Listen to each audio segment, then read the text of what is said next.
नमस्कार दोस्तों, rankers Q में आपका स्वागत है।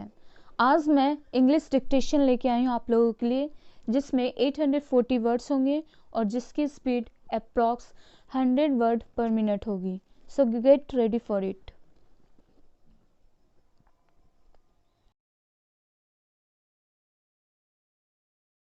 Bombay is a city with a cosmopolitan outlook, and it is a happy coincidence. The discussions focusing attention on various aspects of science and technology which have a bearing on the welfare and well-being of society have been organized at this great metropolis. It is gratifying to see distinguished scientists from all over the world gathered together on the eve of the 19th birth anniversary of Pandit Jawaharlal Nehru. It is a fitting tribute to one of the greatest personalities of our times. As a student, I was inspired by his charisma and idealism. To those of my generation, he symbolized the India of our dreams. I came into close contact with him when I was a member of the Constituent Assembly, and a little later when I was invited by him to be a member of the working committee of the then Indian National Congress. I was fortunate to have had the opportunity of working closely with this great nationalist statesman in the exciting days following the advent of freedom. A nobler soul, so completely dedicated to the service of the country and its people, is hard to find in the history of any nation. That we had this great man to inspire us during the struggle for freedom and guide our destiny during the crucial post-independence era is indeed a stroke of good fortune. He had a sensitivity of mind which he combined so well with a rare delicacy of feeling and large general impulses. He was impatient at times, but only because he wanted us to march faster towards the glorious future in which he believed. There were few others in positions of authority at that time who could have visualized the role of science in national affairs as Jawaharlal ji did. He tried to mold our thought and action and place it on a progressive, scientific, dynamic and non-communal basis within the framework of existing political and social institutions into which the breathed a new spirit and a new vitality. He was the foremost among the pioneers in thinking of the progressive and purposeful advancement of science and technology in the country. He was not only the pioneer of modern India but its architect and builder as well. He provided an impetus to all modern concepts of nation building and provided the encouragement and moral support to those seeking to launch India on to the international scene.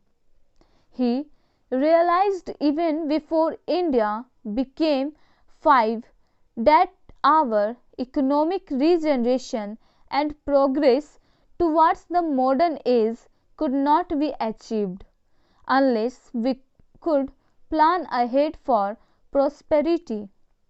With his association and experience of pre-independence planning, he infused dynamism and imagination as chairman of the Planning Commission into the 5-year plans, which have today brought us to the forefront among the developing countries of the world.